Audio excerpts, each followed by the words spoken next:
Bien, en esta sesión pues vamos a dar continuidad a lo revisado previamente con respecto a las propiedades de los materiales. En específico pues estábamos trabajando con las propiedades físicas de los materiales, estuvimos ahí revisando lo correspondiente a las propiedades eléctricas, las mecánicas, las térmicas y el día de hoy vamos a trabajar o a dar una revisión de las propiedades ópticas. Aquí en las térmicas teníamos por ahí un tema pendiente que es el que vamos a ver a continuación. Ya posteriormente pues pasamos con las propiedades ópticas de los materiales.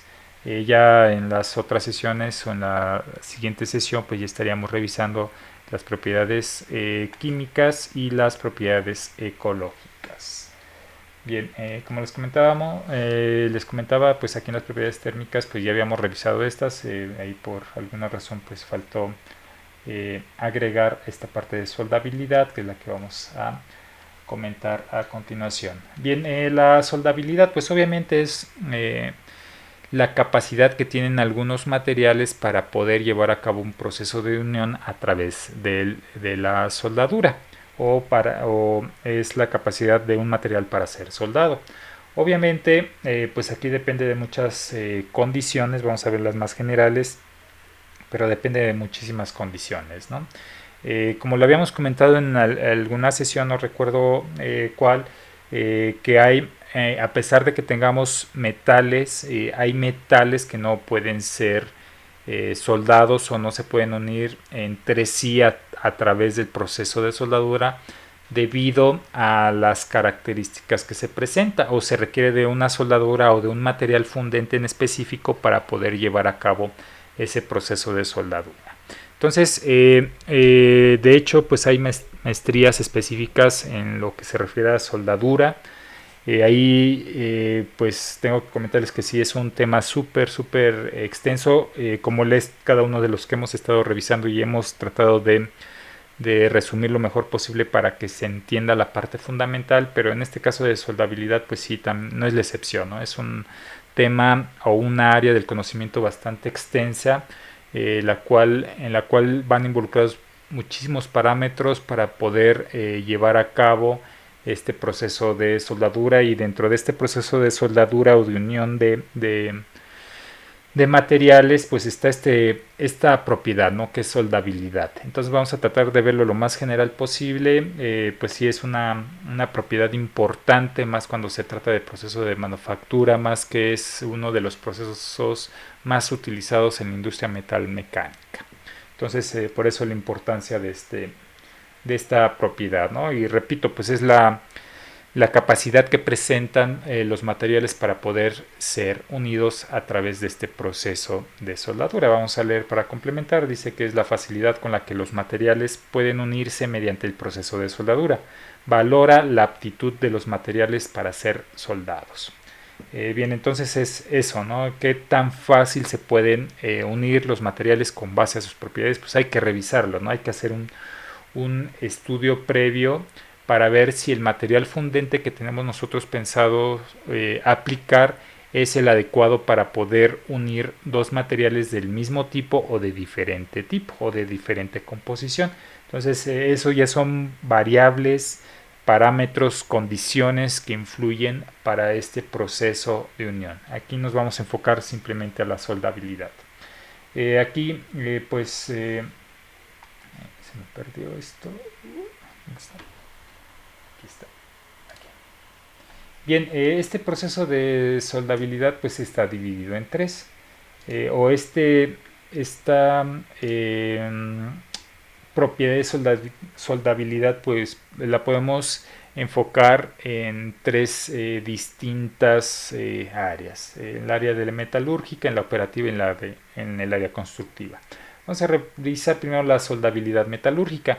Nosotros cuando nos interesamos en qué tanta afinidad tiene un material para ser unido por un fundente, pues si nos enfocamos principalmente en las cuestiones metalúrgicas, que pues de forma general pues es aquella área que se encarga del estudio de todos los metales, pues aquí vamos a hacer una revisión muy detallada principalmente de la estructura cristalina o del ordenamiento de los átomos que presenten los metales. Aquí debido a que cuando tenemos dos elementos que queremos unir, aquí vamos a suponer que tenemos esos dos elementos, vamos a aplicar soldadura. Dependiendo del tipo de soldadura, pues ya sea eléctrica, de microalambre, etcétera, de gas, la que sea, pues vamos a generar altas temperaturas para poder aplicar este material fundente.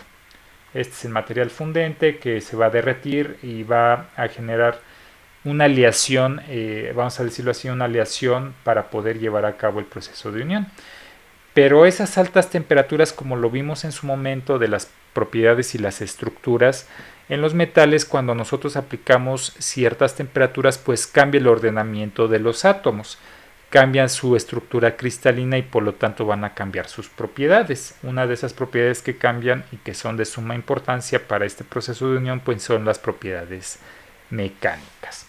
Entonces, ¿qué ocurre? Si nosotros tenemos un determinado ordenamiento aquí a lo largo de estos dos materiales, vamos a suponer una cúbica simple donde se forma la geometría más pequeña, pues es un cubo. En ambos materiales vamos a suponer que son del mismo tipo. ¿Qué ocurre en esta región donde se está aplicando esta soldadura, donde se alcanzan muy altas temperaturas para poder fundir este material y que se pueda llevar a cabo el proceso de unión? Pues obviamente, dependiendo del tipo de material, pues se va a generar ese reordenamiento o ese cambio de estructura cristalina exactamente en esta región donde se va a aplicar el fundente. Entonces nosotros vamos a suponer que ya aplicamos aquí la soldadura, ya sea por eléctrica, vamos a suponer que es eléctrica, la aplicamos, ya sabemos que saca aquí chispas debido a, pues, a la alta temperatura y la interacción entre los dos materiales y el fundente. Vamos a obtener ya nuestro material o vamos a llevar a cabo nuestro proceso de unión. Ahí está, ya está ahí la soldadura, pero esta soldadura pues penetra cierta profundidad donde se genera esa fundición, vamos a decirlo así, de los materiales para mantenerlos unidos. Entonces, repito, sobre esta región, alrededor de esa soldadura, se llevó a cabo pues muy posiblemente un cambio o reordenamiento de los átomos, cambiando la estructura cristalina en esa región del material. Y en esa región se pueden modificar las propiedades mecánicas. Si es para mejorar las propiedades mecánicas, pues no hay tanto problema, porque pues a final de cuentas pues nosotros vamos a asegurar que se llevó a cabo el proceso de unión y vamos a asegurar que la aportación de este material fundido para poder unir esos materiales pues va a resistir las diferentes aplicaciones de carga debido a que se generó ese proceso de unión y se generaron nuevas o se modificaron las propiedades mecánicas en esa región mejorándolas. Entonces en ese caso pues no hay tanto problema, pero principalmente se lleva a cabo este análisis de soldabilidad metalúrgica para ver si efectivamente ocurre eso o lo contrario. Si ocurre lo contrario, pues de qué estamos hablando, de que en lugar de mejorar las propiedades mecánicas, pues pudo debilitar las propiedades mecánicas, y si nosotros aplicamos fuerza, en este caso en tensión, pues posiblemente se pueda generar la falla en el contorno de la soldadura. ¿Por qué? Porque se modificó el entorno y el contorno donde se llevó a cabo el proceso de unión, reduciendo la capacidad del material para soportar ciertas cargas mecánicas. Entonces por eso es importante la soldabilidad metalúrgica. Pues sabemos que hay muchas máquinas, muchos dispositivos, muchos accesorios que vienen soldados de esta manera. Recuerdo cuando estábamos hablando del proceso de laminado, uno de sus compañeros comentaba ahí que hay tubos donde se hacen circular ciertos fluidos que vienen soldados. ¿Qué ocurre si ese tubo que no se pudo generar por extrusión y se tuvo que llevar a cabo el proceso de laminado? Tiene por ahí pues una soldadura y pues dentro de este tubo pues pasa un flujo, la presión interna del flujo pues genera fuerzas en la pared interior de ese tubo y pues vamos a suponer que debilitó esta costura de soldadura el entorno, modificando su estructura cristalina y modificó para mal o redujo las propiedades mecánicas en esa región del material. Pues muy posiblemente si las presión interna es superior a lo que soporta esta nueva estructura del material debido a esta aplicación de soldadura, pues se va a generar una falla mecánica. Entonces por eso es importante tener en cuenta estos parámetros cuando llevamos a cabo procesos de unión y el elemento que acabamos de unir va a estar expuesto a fuerzas importantes que pudieran generar una falla. Entonces ahí sí se lleva este análisis a detalle para ver si se va a modificar el entorno de ese proceso de unión o de esa soldadura de manera positiva y que va a soportar las fuerzas aplicadas a este elemento que acabamos de unir. Entonces por eso es importante esta soldabilidad metalúrgica para determinar a partir de la estructura cristalina si se pueden presentar mejores propiedades mecánicas en el entorno de la soldadura o en la unión de los materiales, o si se van a presentar peores propiedades que puedan ser factor para generarse una falla mecánica, ¿sí? Aquí lo que dice el recuadro pues es que es relativa a las modificaciones físico-químicas resultante de la operación del soldeo. Entonces es a lo que se refiere, ¿no? Que se modificó en el entorno de esta soldadura, que es principalmente pues esa propiedad físico-química del ordenamiento de los átomos, ¿sí? Tenemos la soldabilidad operativa. En este caso principalmente es la revisión de los materiales y del fundente para ver si son afines. Ya hay tablas, ya hay parámetros establecidos donde nos dice, pues el aluminio lo vas a soldar con esto y esta temperatura, el acero de este tipo lo vas a soldar con este tipo de fundente o de soldadura y a esta temperatura o bajo estas condiciones. Ya hay pues esas condiciones establecidas, porque ya hay muchos materiales que son utilizados para fabricar diferentes máquinas, estructuras, etcétera, que ya podemos encontrar reportados y que ya podemos encontrar las capacidades que presentan estos materiales y las condiciones para ser soldados. Lo que hay que tener cuidado, o a lo que se refiere con esta soldabilidad operativa, es de que hay que evitar la presencia de defectos como son la porosidad, pegadura, fisuras o fisuras, etcétera. Entonces en este caso pues hay que, con base a las condiciones que nos marcan para poder llevar a cabo este proceso de unión o para aplicar esta capacidad de soldadura de los materiales, pues hay que tener una aplicación de un método de limpieza, un método de un acabado de la superficie de los materiales para que pueda ser aplicado correctamente el material fundente o la soldadura. Esto con la finalidad de evitar este tipo de defectos que se generen por la aplicación de esta soldadura. Hemos visto muchos casos que cuando, repito, los principales o más bien los procesos de soldadura se llevan a cabo en metales, si hay regiones donde queremos o donde se quiere realizar la unión con otro elemento y hay secciones que están llenos de grasa o de aceite, pues obviamente ahí va a ser defectuosa la aplicación de la soldadura, porque hay un cuerpo extraño a lo que conocemos. Entonces ese cuerpo o ese material extraño a lo que nosotros estamos considerando para aplicar la soldadura, muy posiblemente y muy probablemente va a generar algún tipo de falla que aquí se menciona. También así, repito, pues la limpieza, ¿no? Entonces esta soldabilidad operativa pues es la metodología que hay que llevar a cabo para poder generar una soldadura libre de defectos. Obviamente pues aunque llevemos una metodología muy exacta, muy metódica, no exenta que no se presente un defecto. ¿Por qué se puede presentar un defecto a pesar de que nosotros aplicamos una metodología correcta para la soldadura? Pues principalmente por algún defecto del material interno que no es visible al ojo humano. Puede haber una fisura por ahí que pueda generar algún tipo de falla, una burbuja en el interior de la soldadura cuando se está aplicando, algún tipo de estructura como lo es en la metalúrgica, el análisis metalúrgico, que no estaba considerada en el material y que por algo en esa región donde vamos a soldar pues se generó, ¿no? A lo mejor en el proceso de corte no le echamos refrigerante y se calentó, de más cuando estábamos cortando, y pues eso provocó que hubiera un cambio en la estructura del material que no consideramos, y que donde realizamos el corte pues queremos unir, y debido a ese cambio de estructura, pues al aplicar la soldadura pues no va a tener, o no es la soldadura o el fundente adecuado para esa estructura que presentó ese material debido a un corte donde no tuvimos cuidado de aplicar un refrigerante, ¿sí? Entonces puede ocurrir con base a esos factores, ¿no? Entonces hay que tener mucho cuidado cuando estén, si alguno de ustedes va a trabajar en un área donde se apliquen estos procesos de soldadura, pues sí hay que tener cuidado de todos estos parámetros.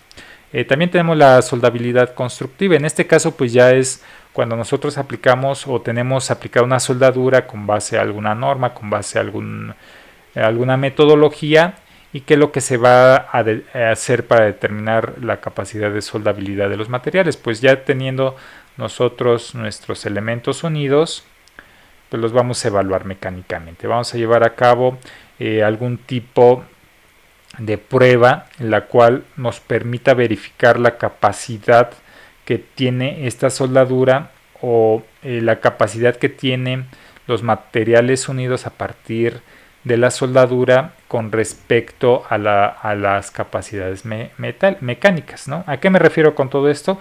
De que si nosotros tenemos ya nuestro elemento soldado o nuestras dos piezas soldadas y aplicamos fuerza, en este caso de la soldabilidad constructiva, pues hay que llevar a cabo este tipo de pruebas. Ya pruebas de los elementos formados para ver qué tanto resiste o qué tan bien está el proceso de soldadura, o qué tanta capacidad tienen los materiales para asimilar este proceso de soldadura y tener buena resistencia mecánica con respecto a las diferentes pruebas que se le hagan. Entonces aquí ya son como que pruebas más macro, son pruebas mecánicas las cuales nos van a permitir determinar esas capacidades de los materiales de soldabilidad. Bien, muchachos, no sé si tengan hasta aquí alguna pregunta con respecto a lo de soldabilidad, que de forma general es la capacidad que tienen los materiales para ser unidos a través del proceso de soldadura. Pero no sé si tengan alguna pregunta o comentario.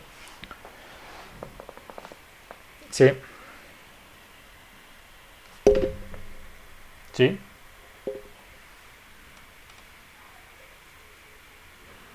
Sí. Sí, sí. Sí. Sí. Y,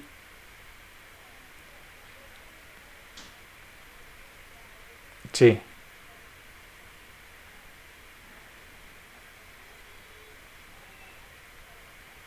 Eh, sí, sí, sí. Pues muy, muy buena aportación. Sí, yo igual recientemente vi ese problema, más bien ese proceso de manufactura. Pues tienes dos piezas aquí, otra pieza de este lado. Bueno, déjenla dibujo bien aquí. Ahí está. Ambas las hacen girar en sentidos contrarios, las empiezan a acercar de tal manera que llega un punto en que se unen. Entonces, una vez unidas estas piezas, siguen girando. ¿Y qué ocurre? Como van a generar fricción, pues nosotros sabemos, ¿no?, que cuando tenemos frío, pues juntamos las palmas de las manos, las empezamos a frotar para generar cierta temperatura. Entonces imagínense la alta fricción que se genera debido a este giro y al contacto entre materiales, que pues son pues altas revoluciones o altas velocidades, más la fricción sin lubricante, pues va a generar altas temperaturas. Entonces esas altas temperaturas son las necesarias para poder aplicar, bueno, aquí lo van aplicando el alambre, y esa alta temperatura es la necesaria como para fundir este elemento fundente, lo cual pues obviamente al alcanzar alta temperatura y pones un elemento fundente, pues obviamente se va a derretir y se va a adherir a estos dos puntos. Desconozco qué tan resistente sea este proceso o para mantener unidos, porque en la soldadura convencional, voy a poner aquí nuevamente las dos placas vistas de forma lateral, ahí están, las queremos soldar, aplicamos nuestra soldadura y ¿qué ocurre? Va a ocurrir lo siguiente. de que debido a la alta temperatura, ya sea el método de microalambre, eléctrico o lo que sea el tipo de soldadura, pues va a generar una temperatura muy alta debido al arco eléctrico en este caso que se genera, pues alcanza temperaturas muy altas, ¿no? Yo creo que mínimo de 400, 500, 600 grados y obviamente pues va a generar una profundidad en la soldadura aplicada. Esa profundidad es la necesaria para mantener unidos a los tres cuerpos. El material, ya sea el material 1, el material 2, vamos a considerar que sean iguales o diferentes, y el material 3, que en este caso pues es el material fundente y que tiene que ser afín a estos materiales para que, vamos a decirlo así coloquialmente, para que agarre la soldadura. Entonces en este caso pues se genera cierta profundidad de penetración de la soldadura para asegurar esa unión entre los dos elementos. En este caso de esta soldadura por fricción desconozco si sea la temperatura necesaria o mínima necesaria para generar esa penetración de la soldadura. Lo que sí se ve visualmente que se fundieron los materiales, pero las capacidades de resistencia mecánica que pueda presentar ese proceso de unión las desconozco. Ya los procesos de unión conocidos principalmente por soldadura, pues están reportados que sí soportan las cargas, ¿no? De hecho, los electrodos tienen ciertos números, los electrodos de soldadura o del proceso de soldadura eléctrica pues tienen ciertos números. Esos números nos indican el tipo de material fundente que se está utilizando y con qué materiales es afín o qué materiales se pueden soldar con ese tipo de soldadura, así como la capacidad de carga que soportan. Algunos de los electrodos o materiales fundentes que que se utilizan pues tienen capacidades mínimas de media tonelada, de 1 tonelada de fuerza, ¿no? Entonces pues son materiales que ya están probados a partir de diferentes normas que han sido evaluados, que han sido estudiados para determinar las capacidades mecánicas que soportan. En este caso, la soldadura por fricción desconozco qué tan efectivas sean. Si nosotros ya tenemos aquí nuestro elemento soldado y le aplicamos una fuerza de tensión, desconozco si tenga la misma capacidad que una soldadura de microalambre o una soldadura eléctrica. Pero sí, si la he visto y repito, pues sí se observa visualmente que sí se llegan a unir. Lo que queda en tela de juicio qué tan buena o qué tan resistente va a ser esa soldadura cuando se le aplique cargas mecánicas, si se genera esta profundidad que presentan los otros métodos de soldadura, si genera esa profundidad donde el material llega a penetrar y llega a fundirse con los otros materiales para asegurar una buena unión entre ellos. No sé si contesté tu pregunta.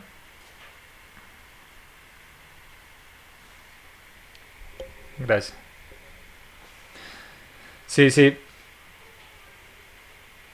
sí, sí, no, de nada. Y aquí pues igual pues está muy limitado este proceso de unión por las dimensiones y por las geometrías de los materiales. Aquí pues como bien comentaba se puede utilizar un torno, pues lo agarras ahí con el choc de los dos lados y pues listo. Pero ¿qué pasa si quieres soldar una lámina, no? Es muy complicado dar vueltas a la lámina. Aquí sí está muy limitado a las geometrías, repito, de los materiales para poder aplicarlo. Entonces, por eso y hasta donde tengo conocimiento, pues sí es mucho más factible este tipo de soldaduras eléctricas, MIG, TIC y todas esas técnicas, ¿no? Sí,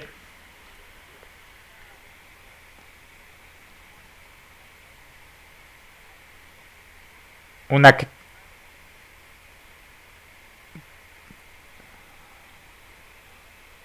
Ajá,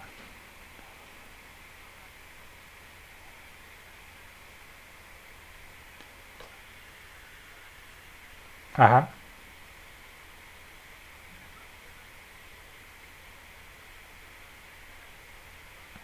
ajá, sí, sí. Sí,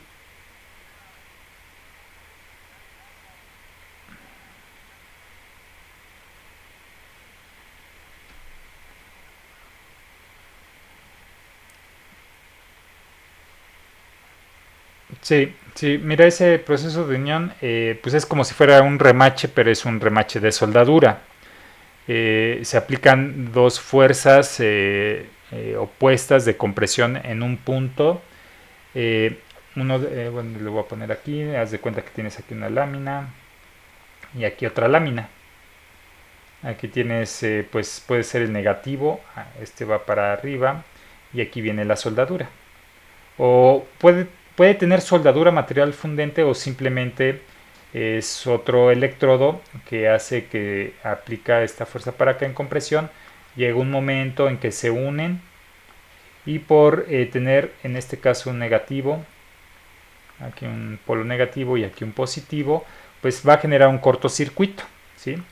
Ese cortocircuito pues sabemos que lleva la corriente al infinito y pues obviamente esa corriente al infinito pues se ve reflejada pues en temperatura, en una alta temperatura. Entonces cuando tenemos aquí el electrodo, se lleva un cortocircuito, la corriente se va a infinito, la temperatura pues se empieza a incrementar, se va a generar una temperatura tan alta que va a empezar a fundir exactamente o a derretir exactamente esta región donde se están aplicando la presión de esos elementos. ¿Y qué va a ocurrir? Pues se va a derretir y se van a unir los dos materiales. Este proceso de soldadura es muy utilizado en la industria automotriz. De hecho es el que más se utiliza o es el único que se utiliza para soldar o unir diferentes elementos. Desconozco, eso sí, te lo digo, yo de soldadura pues no he trabajado mucho, pero pues lo podemos investigar. Pues las temperaturas, obviamente dependen las temperaturas del tipo de material que quieras tú unir. Por decir, un aluminio pues no requiere tan altas temperaturas como un acero. Pero bueno, me refiero en un intervalo comparativo entre materiales, pero sí se requieren el decir altas temperaturas o menos temperaturas o no tan altas temperaturas es relativo, porque dices, no, pues el aluminio no requiere tan altas temperaturas, pero al menos requieres 500 o 600 grados dependiendo de la aleación del aluminio para poderlo fundir y poder llevar a cabo este proceso de unión. Pero a final de cuentas, para alcanzar una temperatura de 500, 600, 700 grados, pues es una demanda importante de energía. Requieres de elementos que soporten esa temperatura, elementos de calentamiento que soporten esas temperaturas, porque pues vemos por decir las resistencias que venden para las estufas eléctricas, ¿no? Esas resistencias pues te pueden generar alrededor de 150, 250 grados Celsius, ¿no?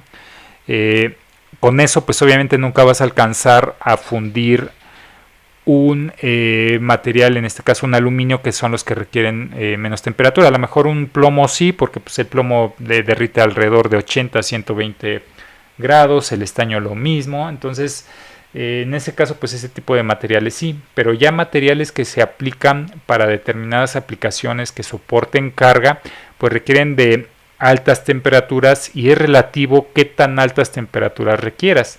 Te repito, por decir, el aluminio no requiere tan altas temperaturas, pero la que requiere sí es alta, porque al final pues necesitas 500, 600, 700 grados. Un acero requiere pues al menos 900, 1000 grados Celsius, que es muy complicado con elementos, vamos a decirlo así, caseros alcanzarlo. No digo que sea imposible, pero sí es complicado, el consumo energético es muy alto. Sí hay que tener conocimiento ahí también de bases eléctricas para poder llevar a cabo esa generación de esas temperaturas. En la industria pues sí se aplica porque ellos tienen las capacidades, la infraestructura para poder implementar este tipo de equipo especializado, ya automatizado, ya robotizado, donde pues la aplicación de estos procesos de unión pues ya es bastante controlado y ya es muy exacto. Repito, en caso de que quieras llevar a cabo algo así de manera pues más local, pues sí hay que tener mucho cuidado. Te digo, desconozco a detalle ciertos cálculos que se pueden llevar a cabo, pero pues vaya, lo revisamos y pues podemos encontrar algo que podamos entender, ¿no? Y podemos, se pudiera implementar algo, sí, de manera casera, sí, pero con los cuidados necesarios y con los conocimientos básicos. No sé si respondí tu pregunta o más o menos parcialmente.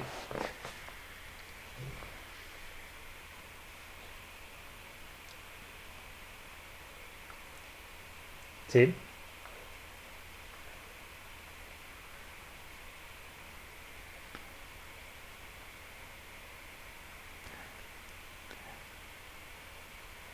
Ah,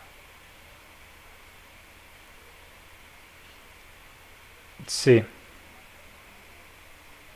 Sí, aquí principalmente con más que su más ajá, perdón, más que superficie te refieres al espesor, qué tan grueso.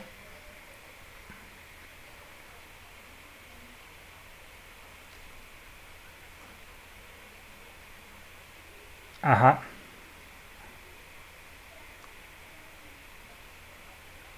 ajá. Ah, ok, ajá.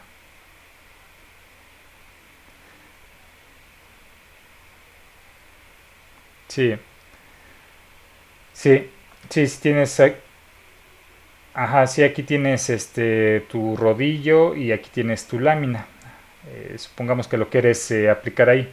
Pues obviamente aquí en la parte de arriba pues no tienes tanto problema porque la lámina pues yo creo que tiene el espesor necesario para que pueda generarse el proceso de fundente. Pero acá en el cilindro, por muy delgado que lo tengas, yo creo que sí es más complicado debido a que este tipo de procesos yo creo que sí es más adecuado para secciones rectangulares planas, más bien secciones planas que para secciones circulares. Entonces, en este caso yo creo que sí es mucho más complicado con base a este proceso el llevar a cabo la unión entre esa lámina y ese cilindro, a diferencia de que si fueran dos superficies planas como la que tenemos acá. Acá yo creo que sí es más recomendable pues aplicar algún otro tipo de método de soldadura o proceso de unión para generar la unión entre esas dos geometrías distintas.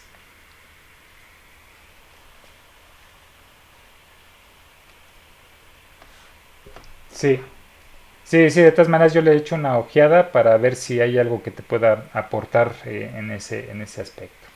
Bien, ¿alguna otra pregunta o comentario, muchachos? Sí, no de nada. Bien, entonces, bueno, si ya no hay más comentarios, pasamos a lo siguiente, que en este caso, pues ya concluimos en su totalidad con las propiedades térmicas. Vamos a revisar a continuación las propiedades ópticas, que pues son las siguientes, ¿no? Opacidad, transparencia, translucidez, reflexión, refracción, luminiscencia. Muchas de estas, pues, más bien la mayoría, pues ya hemos experimentado en alguna ocasión pues algún tipo de experiencia con este tipo de propiedades ópticas.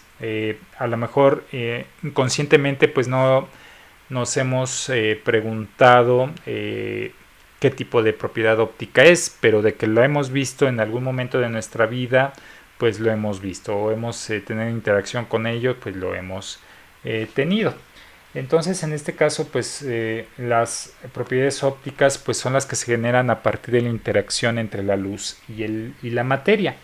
Esa interacción que tiene la luz entre la materia, pues a lo mejor no le hemos dado tanta importancia. Obviamente la importancia pues, es relativa con respecto al área de interés de cada uno de nosotros. Por decir, los que estén trabajando con materiales ópticos, por decir, con lentes, con vidrios, con acrílicos, con diferentes materiales donde esté involucrada la capacidad visual de los materiales, pues obviamente, o las interacciones ópticas de los materiales, pues obviamente esto es de gran interés, ¿no? Hay muchas interacciones que se llevan a cabo, aquí nos marca el tema, pues esas que son muy básicas, pero pues hay muchas como la difracción o técnicas espectroscópicas más especializadas, las cuales nos pueden dar mucha información con respecto a las propiedades ópticas del material, de los materiales. Por decir, podemos encontrar a partir de la interacción de la luz con el material, pues la composición química de diversos tipos de materiales, ya sean metálicos, cerámicos, poliméricos, compuestos, nanomateriales, semiconductores, etcétera. A partir de esa interacción podemos encontrar ese tipo de información. Aquí está muy limitado este tema a propiedades muy generales, ¿no? Que son las que más vamos a revisar, pero se los comento para que sepan que pues en cada uno de los temas que vemos, como se los había comentado al inicio de esta sesión, pues es muy amplio, ¿no? Cada uno de estas propiedades son muy amplias, cada una de las áreas de los materiales es muy amplia, como ahorita lo comentábamos con su compañero, súper amplio lo de soldadura. Si se pueden a buscar ahí maestrías de soldadura, van a encontrar aquí en México 3 4 maestrías específicamente en soldadura. Y dentro de esas maestrías de soldadura, pues hay muchas líneas de investigación, ¿no? Procesos de unión entre materiales, materiales fundentes, condiciones de soldadura, soldaduras sumergibles, temperaturas sin desmontar elementos de circulación de fluidos. O sea, es una infinidad de temas que se encuentran en esa parte de soldaduras, ¿no? Los procesos de manufactura como tal de las diferentes soldaduras. Entonces sí es un área como esa de soldadura, como el área de las propiedades mecánicas, como el área de las propiedades eléctricas, es muy extensa. Repito, aquí nada más pues vamos a ver los fundamentos principales que nos permitan entender con lo principal con lo que tenemos contacto tanto en la industria como en nuestra vida cotidiana. Entonces ya si se deciden en algún momento dedicar a la investigación o explorar más o aprender más sobre un tema en específico, ahí se van a dar cuenta todo lo que se requiere para poder entender cada una de las propiedades que pueden presentar tanto los materiales como los diferentes procesos que se pueden llevar a cabo para, ahora sí que valga la redundancia, procesar un material para obtener un producto. Entonces sí son varias áreas de interés muy extensas, como es todo en la vida, ¿no? Cualquier área, ya sean áreas sociales, áreas de la salud, áreas de la ingeniería, todas las áreas son extensas, ¿no? Obviamente pues en cada una de esas áreas pues se requieren diferentes habilidades, ¿no? Pero pues vaya, aquí lo que les quiero dar a entender también que el conocimiento sobre las cosas, sobre cualquier cosa, sobre cualquier situación es muy extenso, y yo creo que eso es importante que lo tengan claro, porque una vez egresados y que esperemos que ya sea que tomen la decisión de seguir preparándose académicamente o ya tomar la decisión de trabajar, pues ahí mismo también se van a dar cuenta que pues lo que sabemos es poco con lo que en específico con lo que tenemos que desarrollar, ¿no? En este caso, por decir, salen bien preparados de la institución, de su carrera, tienen una buena y adecuada formación académica, entran a trabajar y siempre se genera ese fenómeno. Pues yo se los comento porque lo experimenté, perdón. Si no, pues es que esto no me lo enseñaron en la escuela, ¿no? Pero pues es por lo mismo que hay muchas cuestiones en la industria en específico que desconocemos, ¿no? Que a lo mejor medio le escuchamos, pero pues en la institución pues no lo vimos. A lo mejor va a haber cosas que sí nos enseñaron en la escuela, pero así se los puedo asegurar que hay situaciones, operaciones, métodos que no conocemos, pero no por eso quiere decir que no tenemos conocimiento, que no tenemos la capacidad como para entenderlo, ¿no? Aquí lo importante es de que tengan las bases sólidas para que generen ese pensamiento lógico, ese pensamiento crítico que les permite entender las diferentes situaciones a las cuales van a estar ustedes expuestos, ¿no? Dice, bueno, es que este proceso no lo conozco, pero pues veo que tiene el principio fundamental de calentar las cosas, de medir la conductividad térmica de los materiales o de la conductividad eléctrica de los materiales. Tiene ese principio y con base a ese principio pues se lleva a cabo la detección de ciertos parámetros, los cuales nos van a permitir poder llevar a cabo este proceso de manufactura o la revisión de calidad de esto. Esto no me lo enseñaron, el hacer una metalografía no me lo enseñaron, pero pues sé que la metalografía se lleva a cabo o que los parámetros que me van a dar son con respecto a la microestructura que puede presentar un material de manera visual. Veo ahí hay una tabla de referencia y dice, no, pues presenta este tipo de geometría, la superficie. Pues tengo una martencita, tengo una cementita, tengo una perlita, etcétera, etcétera.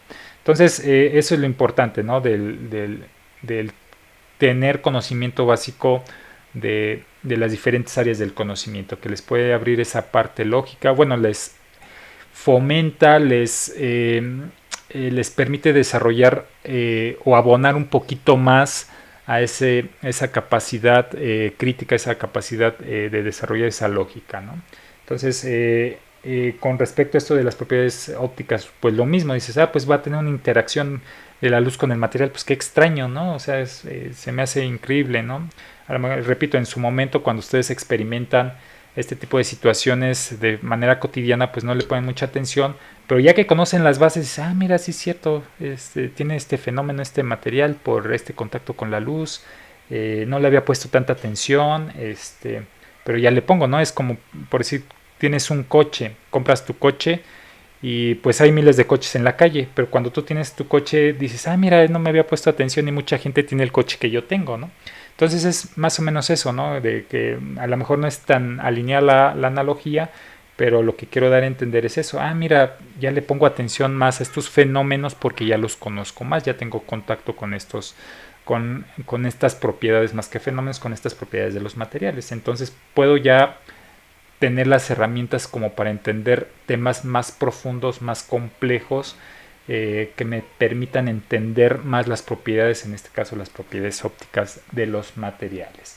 Bien, en este caso, repito, vamos a revisar propiedades muy básicas, como lo es la opacidad. La opacidad pues es algo que si lo queremos expresar con nuestras propias palabras, pues es la barrera que ponen los materiales para el paso de luz o para que a través de un cuerpo pase libremente la luz, ¿no?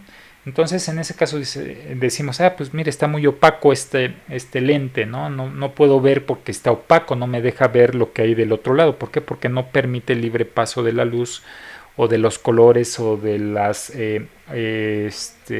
ondas electromagnéticas que me permiten formar una imagen, y este material por el cual tengo que observar no me permite ese libre flujo de esa radiación, de esos colores, para que yo pueda observar libremente, ¿no?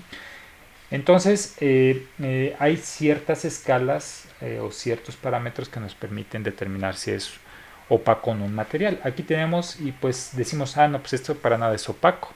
Esto sí es opaco porque no me permite ver lo que hay del otro lado de este lente. Vamos a decir que este es un lente, no me deja ver nada. Aquí pues parcialmente, aquí pues más o menos puedo manejarlo a mi conveniencia ese parámetro de opacidad. Dices, pues aquí es opaco, aquí es parcialmente opaco, aquí menos opaco, aquí pues es más transparente que opaco. Entonces a nuestra conveniencia podemos manejar ese término de opacidad, pero es la capacidad que tienen los materiales para no permitir el libre paso de la luz a través de ellos. Aquí tenemos otro ejemplo. Tenemos un material opaco que no nos permite ver el otro lado de él. En este caso pues hay una planta, pues ahí que medio se ve, pero pues no nos permite ver exactamente que existe esa otra en el otro lado porque es un material opaco. Se puede medir esa opacidad. Este proceso, o más bien esta propiedad de opacidad, pues es ampliamente aplicable cuando nosotros estamos trabajando con algún tipo de fluido. Se aprovecha precisamente para eso. Tenemos este equipo que mide la opacidad, pero que se genera a través de las partículas que hace circular un fluido. Vamos a suponer que estamos haciendo circular gas. Entonces aquí estamos circulando gas, el gas está en partículas. Esas pequeñas partículas, cuando pasan por este sensor o por este equipo, pues genera un determinado magnitud de opacidad, que puede ser este o incluso este. Entonces, con base a esa opacidad, nosotros podemos determinar la cantidad de flujo de gas que está circulando a través de esta tubería. Como puede ser un gas, puede ser un fluido líquido, puede ser gasolina. Dices, no, pues sí está circulando bien la gasolina porque pues se está generando un tipo de opacidad, la cual es detectada y la cual está relacionado a determinado volumen de flujo o más bien a determinado flujo que está circulando por esta tubería. Entonces se puede aprovechar esta propiedad de opacidad para determinar ciertos parámetros. También pues en las ventanas se puede aplicar, ¿no? No sé si han visto algunas ventanas inteligentes que dependiendo, bueno, lo voy a poner acá porque ahí como que se pone incorrecto. Bueno, de hecho ahorita vemos por ahí un ejemplo. Tenemos una ventana, le aplicamos o le apachurramos un botón, está clara la ventana, le apachurramos el botón y se pone oscura o se pone opaca, no nos permite ver lo que hay al otro lado de esa ventana. Apachurramos nuevamente el botón u otro botón y se vuelve transparente nuevamente. Entonces estaríamos en este punto o en este punto y tiene también ya sea opacidad o transparencia parcial, que ahorita vamos a ver cómo se llama ese término intermedio, pero ahorita que antes de verlo pues vamos a manejarlo así. Pues que esté más o menos transparente o más o menos opaco lo podemos regular. Entonces pues son propiedades que sí se aplican también en otro tipo de industrias, pues sí, en la industria de las ventanas inteligentes. En este caso pues es cuando nosotros controlamos o decidimos qué tan opaco, qué transparente esté. Pero tenemos también ventanas inteligentes que se usan actualmente en los edificios para dejar el libre paso de luz o no dejar el libre paso de luz. En ese caso funcionan de manera automática, no requieren muy posiblemente de esto, sino que dependiendo la intensidad de luz, sí pueden tener un sistema de control, pero también pueden trabajar de manera autónoma, vamos a decirlo, de forma intrínseca. Si tenemos la luz del sol, hay materiales que automáticamente o por sus propiedades se pone oscura. Ya cuando no hay sol o es menor la cantidad en la intensidad de luz, pues ya se pone clara y vamos a suponer que aquí está el sol y pues ya no llega tanta intensidad de luz, pues está más transparente o menos opaca. Si nosotros lo queremos controlar ya de forma automática, pues lleva aquí un sensor de la cantidad de luz, nosotros lo programamos que para cuando esté el máximo de luz, pues esté la máxima capacidad de opacidad del material. Cuando haya menos cantidad de luz, pues esta capacidad de opacidad vaya reduciendo y que permita cada vez más el paso de luz conforme va reduciendo esa intensidad de luz natural. Entonces en este caso pues sí es importante esta propiedad de opacidad. Bien, ahora tenemos el caso contrario, que es la transparencia. La transparencia pues es el libre paso de la luz que nos permite observar a partir de la radiación de luz visible o luz ultravioleta lo que hay en el otro lado a través de ese material, ¿no? Entonces aquí dice, pues es básicamente lo que comentaba, es el paso libre de la luz a través de un material. Entonces el caso contrario a la opacidad, nosotros nos vamos a encontrar, aquí lo pongo con rojo, en esta región. Vamos a ver exactamente la parte que existe al otro lado de un material. Aquí tenemos un ejemplo donde pues tenemos un material transparente y nos permite observar qué hay del otro lado o que permite que se observen los elementos que hay del otro lado de un material. Esto también se puede medir, hay equipos especializados como es un medidor de luz ultravioleta visible que básicamente nos dice el porcentaje de luz que absorbe un material. Aquí tenemos un emisor que es un láser, aquí tenemos un receptor que procesa. En este caso pues tenemos básicamente esto que está ocurriendo acá. Acá llega el 100% de la luz y vamos a medir de ese 100% cuánto pasa, si el 97%. Hasta el momento pues no conozco un material que deje pasar al 100% la luz que llega. Lo que me ha tocado ver que es en los acrílicos que llega aproximadamente el 98% del 100% que pasa inicialmente. Aún así nosotros podemos decir que es transparente. Ese 98% es el que vemos aquí. Este permite una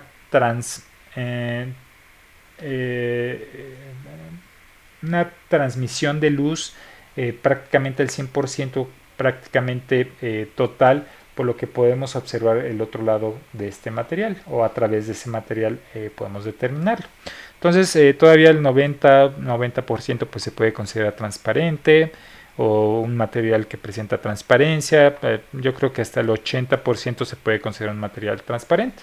Ya menos de ese 80% pues ya estaríamos entrando en estas regiones donde ya no es tan fácil observar lo que no es tan fácil observar a través de un material, ¿sí? Bien, pero comentábamos que hay un término intermedio. Nosotros podemos decir de forma muy ambigua, pues es menos transparente, ¿no? Este caso que tenemos aquí es menos transparente o menos opaco, ¿sí? Podemos utilizar esos términos de manera ambigua. Pero sí existe un término específico para ese punto intermedio o para este punto de acá o para este punto de acá, donde todavía podemos parcialmente observar lo que existe a través de ese material. ¿Y cómo se llama esa propiedad? Se le dice translucidez. Es el paso parcial de la luz a través de un material. Entonces, esa translucidez básicamente es que nos permite ver todavía siluetas de ciertos elementos que existen a través de un material.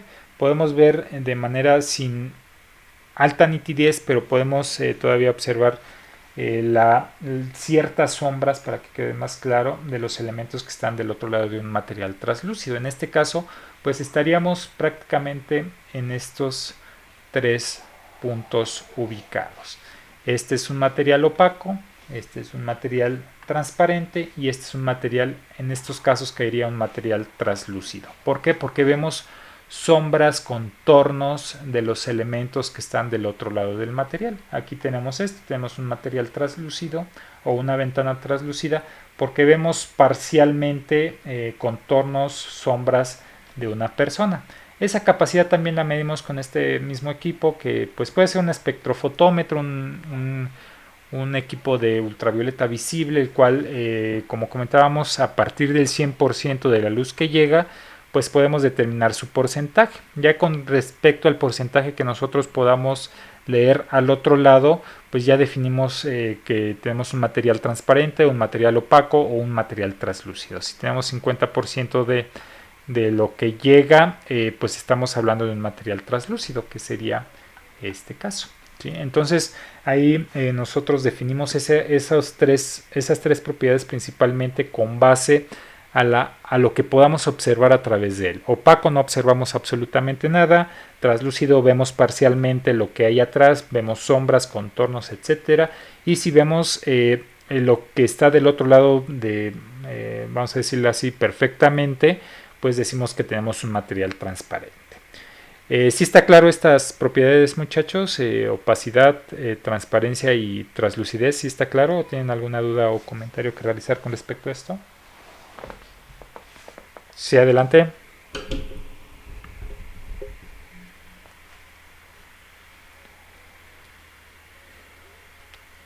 Sí, aquí no son adimensionales porque es con base al 100%. ¿Sí? Entonces, si tenemos 100% de luz que llega aquí, decimos cuánto deja pasar el 50%, que pues correspondería al punto 5, ya en forma decimal. El 75% pues estaríamos hablando de bueno, aquí sería la escala al revés, pero está hablando de porcentajes. Aquí no deja pasar nada, o sea, el 1 es el 100% de opacidad o de obstrucción de la luz. Aquí deja pasar el 75% de la luz, aquí el 50% de la luz, aquí el 25% de la luz. Y aquí, más bien, perdón, me estaba confundiendo. Aquí es 100% de bloqueo de luz. Aquí el 75% de bloqueo de la luz. Aquí el 50% de bloqueo de la luz. Aquí el 25% de bloqueo de la luz. Y aquí no hay bloqueo de luz. Por eso podemos observar sin problema a través de este material. Pero como tal no hay unidades. Son porcentajes de cantidad de luz que nos permite observar o que nos bloquea el material. ¿Sí? No, de nada, de nada. ¿Alguna otra pregunta o comentario, muchachos? Con base a lo que comenta su compañero, lo podemos ver así, o con base al bloqueo o con base a la transmisión. Podemos tener aquí uno que se refiere al 100% de paso de luz, el punto 75 que se refiere al 75% de paso de luz, al punto 5 que es el 50% de paso de luz, aquí el punto 75, no es cierto, sí, permite el 100%, sí, aquí permite el 50% de paso de luz, aquí el punto No es cierto, no es cierto. Aquí punto 25, perdón. Aquí va al revés. Punto 25 de paso de luz y aquí el 0% de paso de luz. Entonces podemos verlo con de esas dos maneras, con respecto al paso de luz o con respecto al bloqueo de luz, ¿sí? Pero siempre se refiere a porcentajes, no hay unidades como tal de opacidad y de transmitancia, no hay unidades. De hecho, los equipos, en este caso el de ultravioleta visible, te da una gráfica así. Si por decir, si tenemos un acrílico amarillo, tenemos aquí la transmitancia, de hecho así está la escala, porcentaje de transmitancia, está así, y en la región del amarillo hay esto, y pasa para acá. ¿Por qué ocurre esto en el amarillo? Porque si tenemos una placa amarilla, no vamos a observar los amarillos los va a absorber. Es lo que ocurre con esos famosos lentes 3D. Los que antes se utilizaban, los que, bueno, yo creo que en las películas lo han visto, que tiene un ojo azul y un ojo de un lado rojo, es porque son filtros. Esos filtros de color azul y rojo evitan el paso de esos colores, generando ciertos efectos en la vista que le dé otro tipo de profundidad a las imágenes que estamos viendo. Y de hecho lo podemos ver con un papel celofán. Yo de hecho lo hacía de niño, ¿no? O había libros antes que venían con esos lentes, un ojo color azul y el otro, déjenle pongo rojo y azul. Así estaban los lentecillos. Aquí teníamos un libro donde había ciertas líneas azules, otras líneas rojas. ¿Y qué ocurría con esto? Este lente de color rojo no permitía que viéramos esto, nada más veíamos con este lente o de este lado nada más veíamos los colores azules. Y de este lado no veíamos los azules, sino solamente veíamos los rojos y eso generaba un efecto de profundidad a las imágenes. De hecho lo pueden hacer con un papel celofán, ponen una hoja llena de cosas rojas, ponen un papel celofán encima de color rojo y no van a ver nada. Pero si tienen algunas letras azules o de otro color que sea diferente al rojo, ponen este filtro y nada más van a ver los que son diferentes al rojo, ¿sí? Entonces eso ocurre también en los acrílicos o en las ventanas o en los materiales de colores, que tenemos 100% de transmitancia de los otros colores. Como saben o como vieron en sus clases de física, pues está el espectro electromagnético donde hay diferentes regiones. Hay una región que es del ultravioleta visible, aquí están los diferentes colores desde el azul hasta el rojo, me parece, más bien del rojo al azul, están todas esas regiones, pasando por amarillo, naranja, verde, etcétera. Entonces, estos equipos hacen un barrido dentro de esta región del espectro de luz ultravioleta visible, manda desde el ultravioleta hasta el amarillo rojo, circula, estos láser pues tienen la capacidad esta fuente de luz tiene esa capacidad de mandar diferentes colores. Aquí lo que se grafica pues es esto, dice, pues tiene 100% de luz, pero se ve que tu material absorbe en el amarillo. Entonces eso indica que tiene cierta tonalidad amarilla tu material y por eso absorben el color amarillo, por eso se ve esa caída de color amarillo porque no lo deja pasar al otro lado. Y es lo que ocurre con esto, ¿no? Tenemos el papel celofán rojo, tenemos abajo de ese papel celofán letras rojas, no las vemos, pero sí vemos las que están con otro color, en este caso azules, ¿sí? Entonces así es como se miden, se obtienen estas gráficas y reforzando un poquito la pregunta que hizo su compañera, no tienen unidades, simplemente manejan porcentajes con base a la transmisión o la obstrucción de la luz a través del material. Bien, no sé si tengan alguna otra pregunta o comentario con respecto a esto, muchachos.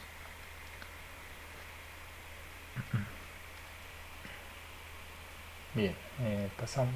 Sí, gracias. Pasamos a otros fenómenos o efectos o propiedades que presentan los materiales, que ya son efectos que sí son también de interacción de la luz y la materia, pero que no son tan fácilmente perceptibles o que sí son de cierta manera pues más complejos, por decirlo de alguna manera. En este caso pues tenemos la reflexión. La reflexión pues es lo que, el ejemplo más claro pues es un espejo, ¿no? Tenemos la reflexión de un espejo. Si tenemos el agua, podemos ver el reflejo de ciertos objetos. No es tan reflectivo como en este caso el mercurio que está depositado en forma de película sobre un espejo. Pero eso es a lo que nos referimos, ¿no? La incidencia sobre una superficie y que simplemente cambia de dirección esa luz o esa imagen sobre la superficie para que nosotros podamos observarla en diferentes direcciones. Eso es a lo que se refiere. Vamos a leer aquí, dice, es el cambio de dirección de los rayos de luz que ocurre en un mismo medio después de incidir sobre la superficie de un medio distinto. Entonces, para entender eso, pues tenemos estas figuras que les presento aquí a continuación. Tenemos aquí. Aquí observamos que pues hay determinada reflexión sobre, en este caso, sobre el agua. ¿Qué ocurre aquí? Pues está ocurriendo este efecto. Llega la luz o los colores o la imagen, impacta sobre la superficie y aquí se reproduce pero en una distinta dirección. Entonces a eso es a lo que conocemos nosotros como reflexión, cuando cambia esta figura o estos colores o esta imagen de dirección cuando tiene contacto o impacta sobre una superficie. Aquí hay varios parámetros que inciden sobre esta capacidad. Una pues obviamente las propiedades intrínsecas que presenta este material. Otras pues el procesamiento de la superficie, puede ser una superficie rugosa y esa rugosidad puede deformar o puede evitar el que exista este efecto de reflexión o simplemente puede deformar estas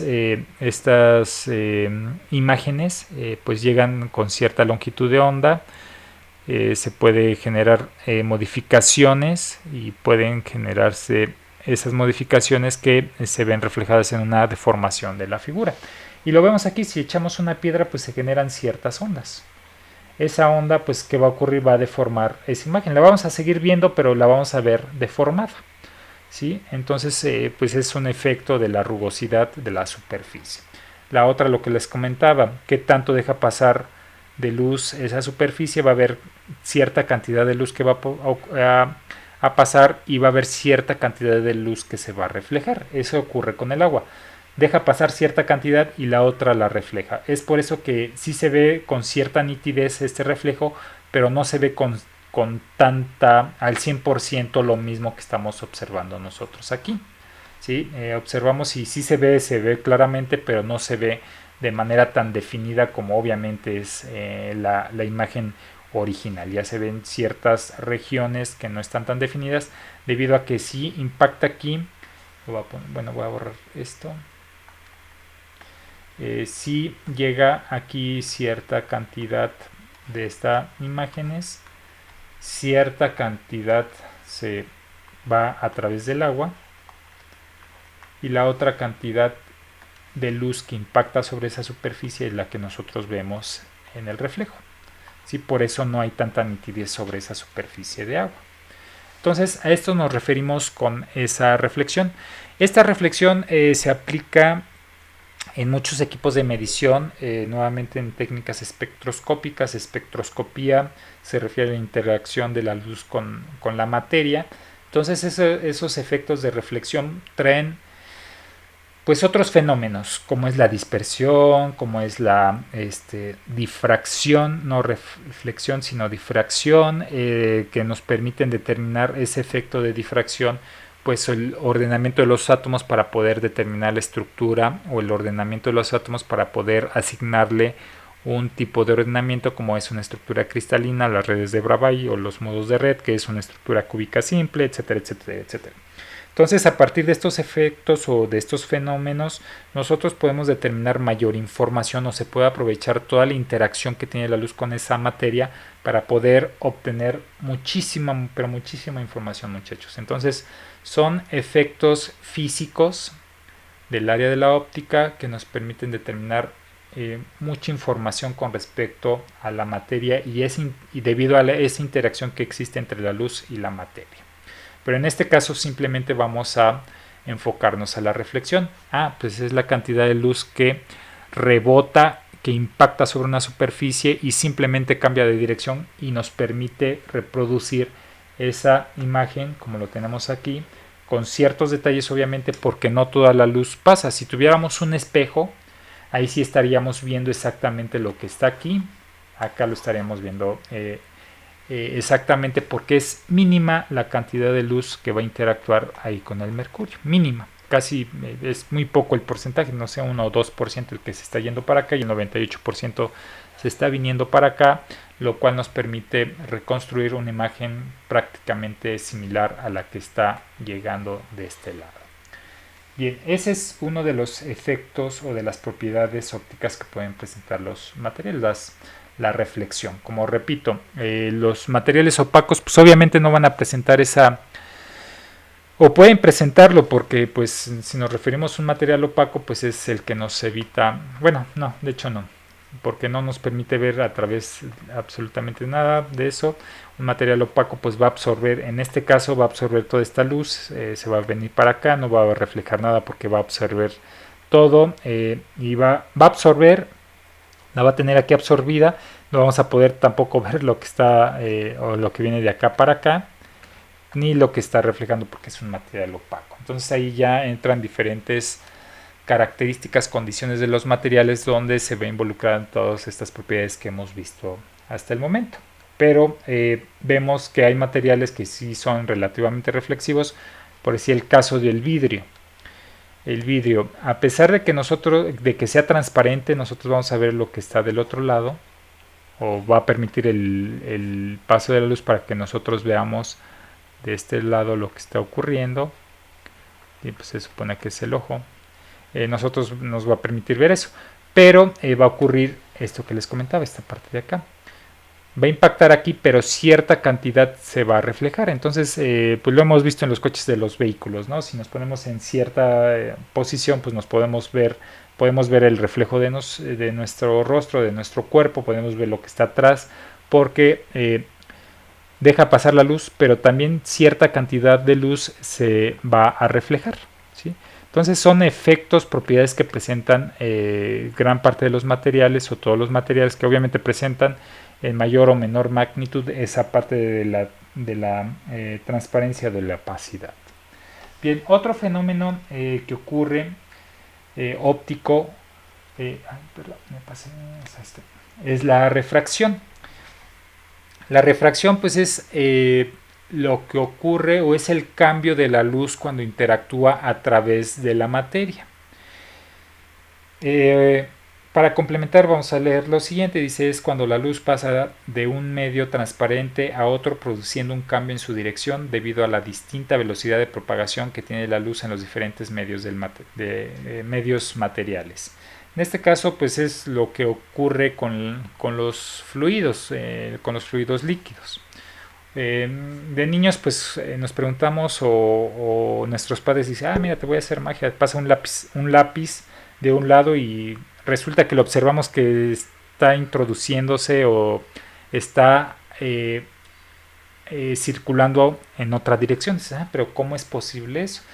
Está ocurriendo, y ocurre por este efecto o por esta propiedad de los materiales que se conoce como refracción.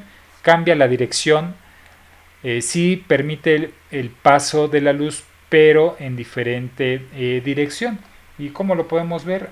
Lo podemos ver en este caso. Aquí tenemos la cuchara, nosotros supondríamos, o nuestra mente va a suponer, que pues va a tener a través de él pues esta geometría, ¿no? La que corresponde a la geometría de la cuchara. Pero por este efecto de refracción, que cambia, que sí permite el paso libre de la luz, pero que modifica su dirección, pues genera indudablemente o de manera obvia pues este efecto, ¿sí? Pues cambia la luz, sí veo la imagen, pero la veo deformada con otras características. Entonces ahí lo que está ocurriendo es la refracción. Entonces uno es la reflexión, que en este caso sería esta de aquí. Esta es la reflexión y esta es la refracción, ¿sí? Uno se está pasando exactamente igual, con las mismas propiedades, pero en un ángulo distinto. En el otro caso, se modifican ciertas magnitudes, ciertas características de la luz y también cierta dirección. Esta modificación en ciertas magnitudes se debe al medio o al material que está generando esas modificaciones, porque no es lo mismo lo que vemos aquí que lo que vemos en el agua, que lo que vemos en el aceite. Se ve en diferentes efectos de refracción dependiendo del tipo de materia. Incluso pues tenemos acrílicos que vemos aquí, uno esperaría verlo así, pero por algunas cuestiones propias del material pues sí se llega a ver cierta diferencia con la imagen original. Entonces está ocurriendo este proceso de refracción sobre el material. Entonces son propiedades ópticas que son básicas, que si nos adentramos más pues pudiera ser que nos generaría mayor complejidad en entenderlos, porque tienen fundamentos físicos muy amplios, muchos modelos matemáticos que se han implementado para poder explicar matemáticamente estos fenómenos, pero lo que vemos físicamente, lo que vemos palpablemente, lo que podemos nosotros determinar como propiedades observables, pues es esto, ¿no? Sin meternos tanto a las matemáticas, sin meternos tanto a los fundamentos teóricos, porque repito, aquí la intención es de que conozcan estas bases. Si nos metemos ya a las cuestiones matemáticas algebraicas demostrativas de esto, pues resulta ser muy complejo, debido a que pues es, nuevamente se los comento, es un área con respecto a los materiales que es sumamente extensa, compleja entre comillas, porque si no tenemos las bases matemáticas, las bases incluso químicas, las bases físicas, resulta ser complejo. Obviamente pues ya esto en algún momento, si ustedes se dedican a trabajar con propiedades ópticas de los materiales, pues indudablemente se van a tener que meter con las bases físicas, teóricas, químicas, con todo lo relacionado a lo que involucra estos fenómenos. Ya eso ya va a ser decisión de que cuando ustedes egresen, pues sabes que me interesa llevar a cabo un proceso de manufactura que determine geometrías, o dónde voy a aplicar el proceso de manufactura a partir de la captura de una imagen. Voy a ver las capacidades de esa imagen y voy a determinar pues su índice de refracción, la reflexión que presenta, para poder definir cuál es la región que yo tengo, en donde yo tengo que aplicar ese proceso de manufactura, ¿no? Hay procesamientos de imágenes que utilizan estas bases teóricas para poder entender cómo se aplica. Hay algunos concursos que hacen algunas plataformas con respecto al uso de inteligencia artificial, como pues son pues las marcas conocidas, ¿no? Los que cuentan con estos servicios: IBM, Amazon, Google, son las que hasta el momento tengo conocimiento que tienen plataformas libres para acceder a la inteligencia artificial. Hacen concursos de cómo utilizar o cómo procesar una imagen para algún aprovechamiento. Una vez vinieron unas personas de un centro de investigación de aquí del país y nos comentaban que uno de ellos desarrolló el procesamiento de imagen a través de la inteligencia artificial sobre la superficie de un material para poder predecir ciertas propiedades mecánicas de los materiales. Entonces tenías aquí la imagen del material, un zoom o incluso con un microscopio, con un lente macro de un teléfono, donde se llega a ver ciertas capacidades o características de la superficie. Llegabas a ver ahí ciertos parámetros, lo mandabas a la plataforma de inteligencia artificial, tú creabas tu base de datos, porque pues la inteligencia artificial se basa principalmente en la estadística de los datos o de las referencias que tú le presentas. Tú le presentas ciertas referencias. Si presenta esta superficie, pues va a presentar estas propiedades. Tienes puntos, tienes cuadrados. Ya tú generas una base de datos, ¿no? La inteligencia artificial ya se hace el comparativo, saca la estadística para poder definir, con base a una imagen, qué tipo, o predecir con base en una imagen qué tipo de propiedades mecánicas puede presentar esto. Entonces, lo que voy con esto, que ese procesamiento de imágenes, esa base de datos, esa inteligencia artificial, tiene como fundamentos de sus algoritmos este tipo de propiedades de los materiales. Con eso se generan los programadores el algoritmo correspondiente para poder procesar la imagen de manera adecuada. Lo mismo ahorita que lo pienso pudiera hacer con el índice de refracción de los materiales. Nosotros le presentamos ciertas fotografías a la inteligencia artificial. Aquí tenemos una fotografía en un vaso, presenta una determinada inclinación, y así le presentamos, no sé, alrededor de 50 imágenes donde con diferentes líquidos, donde se presenten diferentes inclinaciones cuando ponemos un elemento. Y con base a una fotografía que queremos que nos analice, nos va a poder definir, porque a este le decimos, pues este ya está reportado, que tiene 1.5 de índice de refracción, este tiene un índice de refracción de 2 y presenta esta imagen. Así, más o menos así, este 3, este 4, este 5, no sé, un mínimo de 50, ¿no? Pueden ser 10 incluso. Y le presentamos una foto. Quiero que me determines de este material que desconozco el índice de refracción. La mandas la foto, la cargas a tu programa de inteligencia artificial y a el servicio de inteligencia artificial de IBM, de Amazon, de Google, te hace el análisis y te dice, a partir de la imagen que me presenta y con la base de datos que tú me cargaste, te digo que este índice de refracción es de 2.5. Ya hice mi análisis, hice mi base de datos, esa plataforma está con respecto a esa base de datos utilizando estos algoritmos con base a estos principios teóricos que estamos presentando aquí. Entonces es una de las aplicaciones que se pudieran tener. Obviamente pues en la industria pues tiene otro tipo de aplicaciones, tiene otro tipo de enfoque estas propiedades. Por decir, en la industria de los vidrios, de los espejos, pues voy a decir, no, pues yo no quiero que presente el índice de refracción cercano a cero y que quiero que la reflexión sea la más alta, pues obviamente pues tengo que utilizar un material que en este caso pues en esa situación pues no ha avanzado mucho. Se sigue utilizando pues una base reflejante de aluminio, una película que pues se vaporiza, se deposita sobre una superficie y que nos permite tener básicamente el 100% de luz reflejada en otra dirección, lo que conocemos nosotros como reflexión, ¿sí? Entonces pues son vertientes, son ideas que se pueden ir generando con base a estos principios, con base al conocimiento en otras áreas, con base a un conjunto de conocimientos el cual nos permita entender y aplicar de manera correcta estos principios o estas propiedades ópticas. Bien, tenemos por último la luminiscencia. Este pues, es un caso muy interesante. Son los materiales que tienen la capacidad de absorber energía y desprenderla en forma de luz.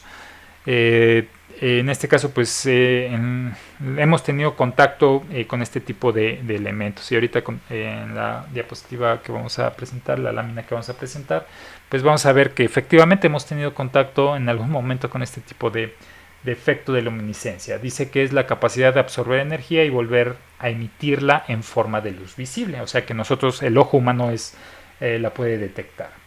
Bien, aquí tenemos, la luminiscencia presenta dos fenómenos: el fenómeno de la fluorescencia y el fenómeno de la fosforescencia. ¿Qué diferencia tienen entre uno y otro? Vamos primero con el de la fosforescencia, que es con el que más contacto hemos tenido, ya sea por alguna fiesta, por alguna reunión, por algunos elementos dulces o lo que sea. Presentan este tipo de varitas. ¿Qué ocurre con estas varitas? ¿Cómo las activamos? ¿Cómo activamos el que emitan luz? Pues algunas las tenemos que flexionar mecánicamente, pues empiezan a tronar. ¿Y qué ocurre? Esa energía mecánica se va a ver reflejado en la emisión de luz. Nosotros dejamos de romper o de aplicar ese movimiento mecánico y se queda de manera momentánea me refiero a minutos, horas, va a tener un tiempo de vida determinado, incluso días. Posterior al aplicar esa fuerza mecánica a este elemento, va a emitir luz. Entonces estos pues son muy clásicos de las fiestas infantiles o de fiestas de grandes, bodas, etcétera, cualquier tipo de fiestas, ¿no? Se apaga la luz y vemos que emiten luz. Aquí a lo que voy, que se activa ese fenómeno de emitir luz cuando nosotros aplicamos una fuerza mecánica, dejamos de aplicar esa fuerza mecánica y se ve esa emisión de luz. ¿Sí? Repito, puede ser momentánea, relativamente momentánea, dura días, horas o minutos. Ahora vamos con la fluorescencia. ¿Qué diferencia existe con la fluorescencia? Aquí vemos estos frasquitos donde le estamos aplicando una fuente de luz. Esa fuente de luz que provoca, que emite estas diferentes luz en diferentes regiones del espectro electromagnético. Me refiero a que nos presenta diferentes colores por las propiedades de los materiales. Tenemos aquí una fuente de luz de ultravioleta, se está aplicando, empiezan a brillar estos materiales o estos líquidos en diferentes regiones. ¿Qué ocurre? Nosotros quitamos esta fuente de luz y ya se van a ver transparentes nuevamente, no van a emitir luz. Entonces eso es debido a los niveles energéticos a los cuales se excitan los electrones de cada uno de los materiales. Entonces, ¿a qué voy con esto? Este fenómeno de fluorescencia dura lo que dura encendida la fuente de excitación. Otro ejemplo de esto son los anuncios que encontramos en las carreteras. Decimos, pues aquí hay una curva. Llega la luz del vehículo y empieza a brillar este letrero. Quitamos la luz del vehículo y ya no brilla. Entonces este depende del tiempo de duración de la fuente de excitación, la fluorescencia. Y la fosforescencia aquí no depende del tiempo en el cual esté aplicado la fuente de excitación. Aquí nosotros aplicamos la excitación y la retiramos y sigue emitiendo luz. Entonces esas son las dos principales diferencias. La fosforescencia, aplicamos nuestra fuente, se queda encendido nuestro elemento o emitiendo luz. En la fluorescencia aplicamos la fuente, emite luz, retiramos la fuente y ya no emite luz nuestro material. Esas son las dos principales formas en las cuales se presenta la luminiscencia. Se puede presentar la fosforescencia de forma, vamos a decirle, permanente. Cuando aplicamos, es necesario solamente aplicar inicialmente la excitación, retiramos la excitación y se queda permanente relativamente nuestro efecto de luminiscencia. Puede durar de manera permanente o temporal, vamos a decirlo así, días, horas o minutos. En la fluorescencia aplicamos la fuente, emite luz, retiramos la fuente y ya no emite luz. Entonces este depende del tiempo en el cual esté la fuente y este no depende absolutamente de la fuente con la cual se excita, se le aplica energía para emitir luz como reflejo de esa fuente o de esa excitación que nosotros aplicamos. Bien, pues esto sería lo que veríamos con respecto a lo de propiedades ópticas. No sé si tengan alguna pregunta o comentario, muchachos, con respecto a estas propiedades ópticas que presentan los materiales, que repito, ya hemos tenido contacto con ello, pero no lo habíamos asimilado de diferente manera porque no teníamos como que el conocimiento o no le habíamos puesto atención con respecto a relacionar lo que vemos en nuestra vida cotidiana con estas propiedades. No sé si tengan alguna pregunta con respecto a esto de propiedades ópticas, muchachos.